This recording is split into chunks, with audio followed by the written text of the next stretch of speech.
بسم اللہ الرحمن الرحیم۔ السلام علیکم، میں شجیع اللہ فراست۔ آپ دیکھ رہے ہیں نیشنل اور انٹرنیشنل نیوز پر مشتمل 4 ٹی وی کا خصوصی خبر نامہ دنیا بھر سے، یعنی خبریں آپ کی نظر سے۔ سب سے پہلے ہیڈ لائنز۔ پرائڈ انڈیا آپ کے لیے لائے ہیں ہائیڈرا، ایف ٹی ایل اور بفر زون سے پاک پلاٹس اسپاٹ رجسٹریشن کے ساتھ۔ آرکڈ ریزیڈنسی کی شاندار کامیابی کے بعد لائے ہیں آپ کے لیے آرکڈ ریزیڈنسی فیز 2 بالاپور میں فلی ڈیولپڈ گیٹڈ کمیونٹی سے جڑا وینچر، جس میں چلڈرنز پارک، لینڈسکیپ گارڈن اور مسجد جیسی بے شمار امینٹیز کے ساتھ اوپن پلاٹس دستیاب ہیں۔ سنتوش نگر سے صرف 10 منٹ کے فاصلے پر orchid residency phase 2 where life comes alive۔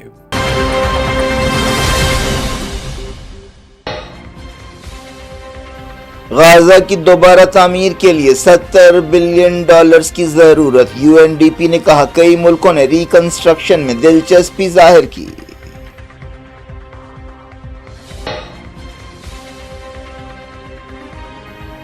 قیدیوں کی رہائی کے بعد سیز فائر ڈیل کے اگلے قدم پر الجھن، 24 لاشوں کی روانگی میں دیری پر اسرائیل میں بے چینی۔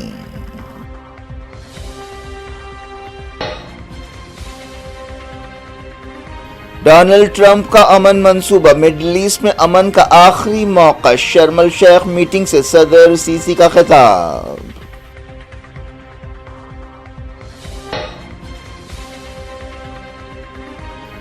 شرم الشیخ میٹنگ میں ٹرمپ نے کی عاصم منیر اور شہباز شریف کی تعریف۔ کانگریس نے مودی سے کیا سوال، یہ کیسی دوستی ہے؟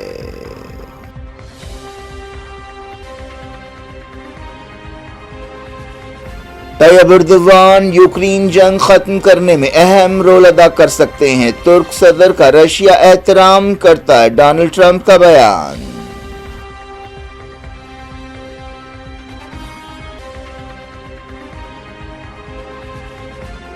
امریکہ کے ساتھ تجارتی کشیدگی ہم نے شروع نہیں کی، صدر ٹرمپ ذمہ دار ہیں، چائنا کا دو ٹوک بیان۔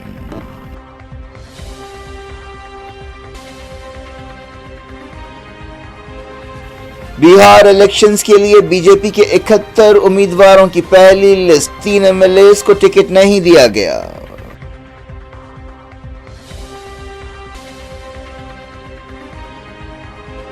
ویسٹ انڈیز کے خلاف ٹیم انڈیا کا دبدبہ برقرار، دہلی ٹیسٹ میں 3 وکٹ سے رون دیا، نیا ریکارڈ بنایا۔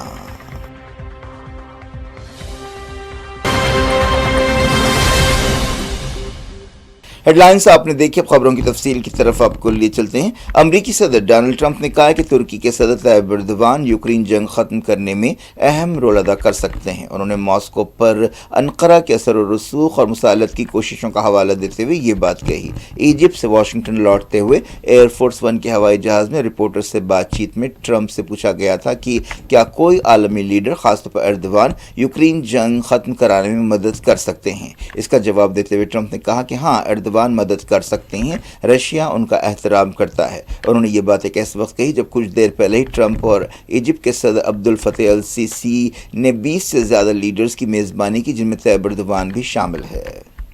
ایجپٹ کے تفریح شہر شرم الشیخ میں یہ میٹنگ ہوئی تھی، جس میں جنگ بندی سمجھوتے پر دستخط کیے گئے تھے۔ ٹرمپ نے ترکی کے لیڈر کو ایک ایسا قائد قرار دیا جن کے ساتھ آسانی سے کام کیا جا سکتا ہے۔ فروری 2022 میں یوکرین جنگ شروع ہونے کے بعد سے ترکی نے کئی بار ماسکو اور کیف کے درمیان رابطے کا رول ادا کیا۔ اسرائیلی ہوسٹیج اور فلسطینی قیدیوں کی رہائی کے بعد غزہ سیز فائر ڈیل کے اگلے قدم کے تعلق سے غیر یقینی پائی جاتی ہے۔ ایک دن پہلے امریکی صدر ڈونلڈ ٹرمپ نے ایجپٹ، قطر اور ترکی کے لیڈرز کے ساتھ جنگ بندی سمجھوتے پر عمل آوری کے سلسلے میں سمجھوتے پر دستخط کیے اور ان ملکوں نے گارنٹرز کا رول ادا کیا۔ اس سے پہلے حماس نے 20 ہوسٹیجز کو رہا کیا اور 4 ہوسٹیجز کی لاشیں حوالے کی۔ دوسری طرف اسرائیلی جیلوں سے تقریباً 2000 قیدیوں کو چھوڑا گیا۔ ٹرمپ اور دوسرے ملکوں نے سمجھوتے پر عمل آوری کی ضمانت دی۔ اس موقع پر خطاب کرتے ہوئے ٹرمپ نے کہا کہ یہ ایک نئے مڈل ایسٹ کی صبح ہے۔ ایجپٹ کے صدر عبدالفتح السیسی نے شرم الشیخ میٹنگ سے خطاب کرتے ہوئے کہا کہ ڈونلڈ ٹرمپ کا مڈل ایسٹ منصوبہ خطے میں امن کا آخری موقع ہے۔ انہوں نے دو ریاستی حل پر زور دیا اور کہا کہ فلسطینیوں کو آزاد ریاست کا حق حاصل ہے۔ سیسی نے اس موقع پر ٹرمپ کو ایجپٹ کا سب سے بڑا سویلین اعزاز the order of the Nile پیش کیا۔ جن لیڈرز نے اس میٹنگ میں شرکت کی ان میں قطر کے امیر شیخ تمیم بن حماد الثانی، جارڈن کے شاہ عبداللہ دوم، پاکستانی وزیر اعظم شہباز شریف، فرانس کے صدر ایمنوئل میکرون اور برطانیہ کے وزیر اعظم کیئر سٹارمر شامل ہے۔ سی سی کے دفتر نے بتایا کہ اس کانفرنس کا مقصد غزہ جنگ ختم کرانا اور امن و استحکام کے ایک نئے دور میں داخل ہونا ہے۔ انہوں نے کہا کہ غزہ کے مستقبل میں حماس کا کوئی رول نہیں ہوگا۔ پاکستانی وزیر اعظم شہباز شریف نے اپنے خطاب میں ڈونلڈ ٹرمپ کی تعریف کی اور کہا کہ ایک بار پھر وہ امریکی صدر کو امن کے نوبل انعام کے لیے نامینیٹ کریں گے۔ شرم الشیخ میٹنگ میں صدر ٹرمپ نے مڈل ایسٹ میں ایک نئے دور کی شروعات پر زور دیا۔ انہوں نے کہا کہ زندگی میں ایک بار ہمیں موقع ملتا ہے کہ ہم لڑائیاں ختم کریں اور نفرت کو پیچھے چھوڑ دیں۔ انہوں نے عالمی لیڈر سے کہا کہ وہ اعلان کریں کہ مستقبل میں ہم ویسے نہیں رہیں گے جیسے ماضی میں تھے اور کئی نسلوں تک جنگیں لڑیں۔ ٹرمپ نے مڈل ایسٹ کا طوفانی دورہ کیا۔ انہوں نے اسرائیلی پارلیمنٹ کنیسٹ سے خطاب کیا۔ انہوں نے شرم الشیخ میں 20 سے زیادہ عالمی لیڈرز کی میٹنگ کی صدارت کی۔ اسرائیلی وزیر اعظم بنجامن نتنیاہو نے اس میٹنگ میں حصہ نہیں لیا۔ ٹرمپ نے شرم الشیخ میں فلسطینی اتھارٹی کے صدر محمود عباس سے بھی ملاقات کی۔ ایران نے اسرائیلی پارلیمنٹ سے خطاب کے دوران امریکی صدر ڈونلڈ ٹرمپ کے الزامات کی مذمت کی اور ان کی دوستی کی پیشکش کو شرمناک بتایا۔ ایرانی وزارت خارجہ نے کہا کہ ایران کے بارے میں امریکی صدر نے شرمناک دعوے کیے ہیں۔ ٹرمپ نے کہا کہ ہم دوستی کے لیے تیار ہیں۔ ایرانی وزارت خارجہ کے بیان میں کہا گیا کہ دنیا میں دہشت گردی کے سب سے بڑے اسپانسر امریکہ اور اس کے اتحادی صہیونی نظام کو دوسروں پر الزام لگانے کا کوئی اخلاقی حق نہیں ہے۔ اسرائیلی فوج نے کہا ہے کہ اس نے 4 ہوسٹیجز کی لاشوں کی پہچان کر لی ہے جنہیں ایک دن پہلے حماس نے ریڈ کراس کے حوالے کیا تھا۔ ابھی 24 ہوسٹیجز کی لاشیں حماس کے پاس ہیں اور اس بارے میں اسرائیل میں بے چینی پائی جاتی ہے۔ جنگ بندی سمجھوتے کے باوجود خبر ہے کہ غازہ سٹی کے شجاعیہ علاقے میں اسرائیلی فوج نے 5 فلسطینیوں کو ہلاک کر دیا۔ منگل کی صبح یہ کارروائیاں کی گئیں۔ United Nations Development Programme UNDP نے کہا کہ کئی ملکوں نے غزہ کی دوبارہ تعمیر میں دلچسپی ظاہر کی ہے جن میں امریکہ، عرب ملک اور یورپی ملک شامل ہے۔ UN عہدیدار نے جنیوا میں پریس کانفرنس سے خطاب کرتے ہوئے کہا کہ ہمیں بہت اچھے اشارے ملے ہیں۔ اس سے پہلے ترکی کے صدر طیب ایردوان نے کہا کہ خلیجی ملکوں، امریکہ اور یورپ کی مدد حاصل کی جائے گی تاکہ سمجھوتے کے تحت غزہ کی دوبارہ تعمیر شروع ہو سکے۔ شرم الشیخ سے ترکی واپس جاتے ہوئے طیب ایردوان نے کہا کہ مغربی ملکوں کی طرف سے فلسطینی ریاست کو تسلیم کرنے کے فیصلے کی بنیاد پر 2 ریاستی حل کو آگے بڑھانا چاہیے۔ یونائیٹڈ نیشنز کا اندازہ ہے کہ غزہ کی دوبارہ تعمیر کے لیے $70 بلین کی ضرورت ہے۔ 2 سال سے جاری جنگ کی وجہ سے غزہ ملبے کا ڈھیر بن گیا ہے اور غزہ میں اتنا ملبہ پیدا ہوا ہے جو ایجپٹ کے پیرامڈ سے 13 گنا زیادہ بڑا ہے۔ چائنا نے کہا کہ امریکہ کے ساتھ تجارتی کشیدگی اس نے شروع نہیں کی ہے بلکہ اس کے لیے صدر ڈونلڈ ٹرمپ ذمہ دار ہیں۔ حال ہی میں امریکہ نے چائنا پر 100% ٹیرف لگایا تھا۔ اس کے جواب میں چائنا نے نادر معدنیات کے ایکسپورٹس پر پابندی لگانے کا اعلان کیا۔ ٹرمپ نے یہ بھی دھمکی دی کہ چائنا کے صدر شی جن پنگ کے ساتھ ساؤتھ کوریا میں اس مہینے کے آخر میں ہونے والی ملاقات کو برخاست کیا جا سکتا ہے۔ مڈغاسکر کے صدر نے امپیچمنٹ کی کارروائی سے بچنے کے لیے پارلیمنٹ ڈیزالو کر دی ہے۔ صدر اینڈری راجولینا کو کئی الزامات کا سامنا ہے۔ کئی ہفتوں سے ان کے خلاف جنزی گروپ احتجاج کر رہا تھا۔ ایک سینئر فوجی عہدیدار نے بتایا کہ سیکیورٹی فورسز امن برقرار رکھنے کے لیے کام کر رہی ہیں۔ فوج کے ایک طاقتور گروپ نے احتجاجیوں کی تائید کی ہے جس سے صدر کی پکڑ کچھ مضبوط ہوئی ہے۔ اتوار کو انہوں نے کہا تھا کہ اقتدار پر قبضے کی ایک اور کوشش ہو رہی ہے۔ کانگریس پارٹی نے امریکی صدر ڈونلڈ ٹرمپ کی طرف سے شرم الشیخ میں پاکستان کے army chief general Asim Munir کی تعریف کے لیے مودی حکومت پر تنقید کی ہے اور کہا ہے کہ امریکی لیڈر انڈیا کو کیسا اشارہ دے رہے ہیں۔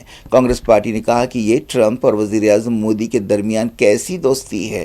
Congress general secretary incharge communication Jairam Ramesh نے کہا کہ وزیر اعظم مودی صدر ٹرمپ کو اپنا اچھا دوست کہتے رہتے ہیں لیکن یہ کیسی دوستی ہے۔ صدر ٹرمپ نے جون میں فیلڈ مارشل عاصم منیر کی میزبانی کی۔ یہ وہی فیلڈ مارشل ہیں جنہوں نے زہریلی بیان بازی کی جس کی وجہ سے پہلگام کا حملہ ہوا تھا۔ کانگریس لیڈر نے کہا کہ ٹرمپ نے اس کے بعد ستمبر میں فیلڈ مارشل سے ملاقات کی جب فیلڈ مارشل نے صدر ٹرمپ کو نادر معدنیات کا ایک تحفہ دیا۔ رمیش نے کہا کہ کل ہی صدر ڈونلڈ ٹرمپ نے عاصم منیر کو اپنا پسندیدہ فیلڈ مارشل قرار دیا اور پاکستان کے وزیر اعظم شہباز شریف کو بھی خصوصی جگہ دی۔ کانگریس رکن پارلیمنٹ مانیکم ٹیگور نے تنقید کی کہ اسی عاصم منیر نے انڈیا کے خلاف دہشت گرد حملوں کی پلاننگ کی. انہوں نے سوال کیا کہ 56 انچ سینے والی ڈپلومیسی کہاں ہے؟ وہ مضبوط لیڈر کہاں ہے جس نے کہا تھا کہ وہ پاکستان کو دنیا میں الگ تھلگ کر دے گا؟ انڈیا کو ایسی لیڈرشپ کی ضرورت ہے جو تصویروں سے نہیں بلکہ اپنے اصولوں سے احترام حاصل کرے. خارجہ پالیسی محض گلے لگانے کا نام نہیں ہے. ٹرمپ نے ایک دن پہلے شرم الشیخ میں شہباز شریف اور عاصم منیر کی بھرپور تعریف کی تھی. انہوں نے پاکستان کے وزیر اعظم کو عالمی لیڈروں سے خطاب کے لیے خود بلایا. ٹرمپ نے عاصم منیر کا بھی نام لیا جو وہاں موجود نہیں تھے لیکن انہیں میرے فیورٹ فیلڈ مارشل کہہ کر مخاطب کیا. ٹرمپ نے نام لیے بغیر انڈیا اور وزیر اعظم مودی کی بھی تعریف کی اور کہا کہ انڈیا ایک عظیم ملک ہے جس کے لیڈر میرے اچھے دوست ہیں. وزیر اعظم نریندر مودی اور منگولیا کے صدر نے نئی دہلی میں ڈیلیگیشن سطح کی بات چیت کی. اس میٹنگ کے دوران دونوں ملکوں نے کئی شعبوں میں تعاون سے اتفاق کیا اور سمجھوتوں پر دستخط کیے. بعد میں ایک پریس کانفرنس سے خطاب کرتے ہوئے مودی نے کہا کہ انڈیا نے منگولیا کے شہریوں کے لیے فری ای ویزا دینے کا فیصلہ کیا ہے. بی جے پی نے منگل کو بہار اسمبلی الیکشنز کے لیے 71 امیدواروں کی پہلی لسٹ جاری کی ہے. پارٹی نے 3 موجودہ ایم ایل ایز کو ٹکٹ نہیں دیا جن میں اسپیکر نند کشور یادو بھی شامل ہے. بی جے پی نے 15 سیٹوں پر امیدواروں کو بدل دیا. تقریباً 53 امیدواروں کو پہلی لسٹ میں برقرار رکھا گیا. ڈپٹی چیف منسٹر سمراٹ چودھری تاراپور سے مقابلہ کریں گے. ایک اور ڈپٹی چیف منسٹر وجے کمار سنہا لکھیسرائے سے برقرار رہیں گے. ہریانہ میں ایک اسسٹنٹ سب انسپکٹر نے خود کو گولی مار کر ہلاک کر لی جس پر ایک بڑا تنازع پیدا ہو گیا. انویسٹیگیشن آفیسر سندیپ لاتھر نے اپنی سروس ریوالور کا استعمال کرتے ہوئے خودکشی کی. معلوم ہوا کہ لاتھر نے ایک سوسائڈ نوٹ چھوڑا ہے اور ایک ویڈیو بھی بنایا جس میں انہوں نے اے ڈی جی پی پورن سنگھ کے اسٹاف آفیسر کے خلاف سنگین الزامات لگائے ہیں. پورن سنگھ نے 7 اکتوبر کو چندی گڑھ میں خود کو گولی مار کر ہلاک کر لیا تھا. ویڈیو میں لاتھر نے کہا کہ اے ڈی جی پی کا اسٹاف آفیسر انتہائی کرپٹ ہے. انہوں نے اپنے سوسائڈ نوٹ میں کہا کہ میں سچ کے لیے اپنی جان قربان کر رہا ہوں. مجھے فخر ہے کہ میں ایمانداری کے ساتھ کھڑا رہا. یہ ملک کو بچانے کے لیے کافی ضروری ہے. اپنے 8 صفحات کے نوٹ میں کمار نے 8 عہدیداروں پر انگلی اٹھائی. انہوں نے ذات پات پر مبنی امتیاز اور پیشے میں الگ تھلگ کر دینے کا بھی ذکر کیا. ہریانہ کے آئی پی ایس آفیسر پورن کمار نے ہراسانی کا الزام لگاتے ہوئے 1 ہفتہ پہلے خودکشی کی تھی. ابھی یہ معاملہ تھما بھی نہیں تھا کہ یہ نئے آفیسر کی خودکشی کا معاملہ سامنے آیا. صدر مجلس اسد الدین اویسی نے جوبلی ہلز کے بائی الیکشنز میں پارٹی امیدوار کو ٹھہرانے کا اشارہ دیا ہے. منگل کو میڈیا سے بات چیت کرتے ہوئے صدر مجلس نے کہا کہ 1-2 دن میں اس تعلق سے فیصلہ کیا جائے گا.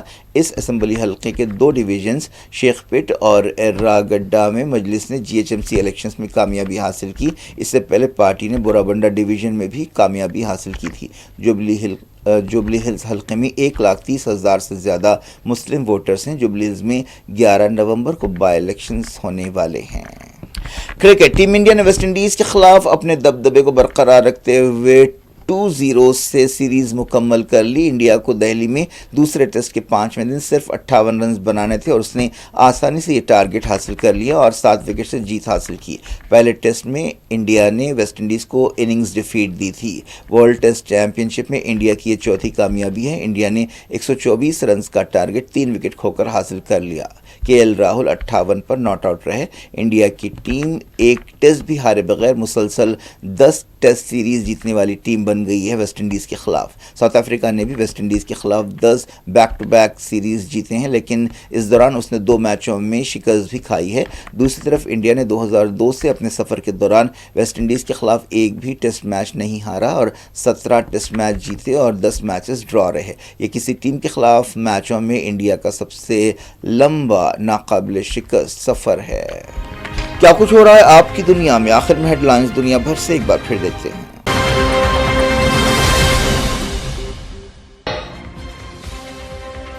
غزہ کی دوبارہ تعمیر کے لیے $70 بلین کی ضرورت. یو این ڈی پی نے کہا کئی ملکوں نے ریکنسٹرکشن میں دلچسپی ظاہر کی.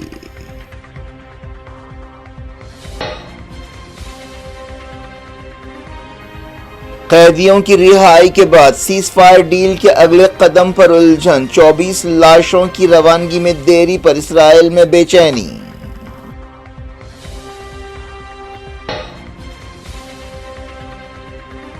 ڈونلڈ ٹرمپ کا امن منصوبہ. مڈل ایسٹ میں امن کا آخری موقع. شرم الشیخ میٹنگ سے صدر سیسی کا خطاب.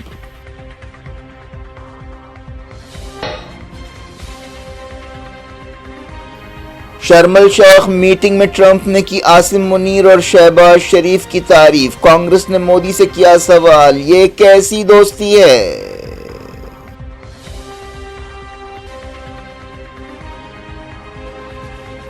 طیب اردوان یوکرین جنگ ختم کرنے میں اہم رول ادا کر سکتے ہیں، ترک صدر کا رشیا احترام کرتا ہے، ڈونلڈ ٹرمپ کا بیان۔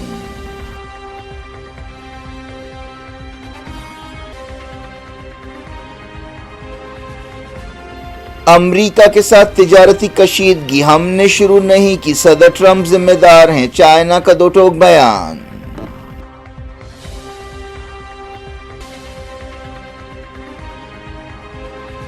بہار الیکشنز کے لیے بی جے پی کے 71 امیدواروں کی پہلی لسٹ، 3 ایم ایل ایز کو ٹکٹ نہیں دیا گیا۔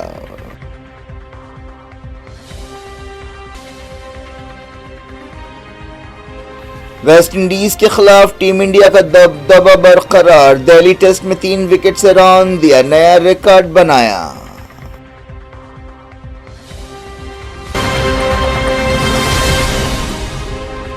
یہ تھی آج کی خبریں، شجول افراست خود دیں اجازت اور اپنا بے حد خیال رکھیں۔ اللہ حافظ۔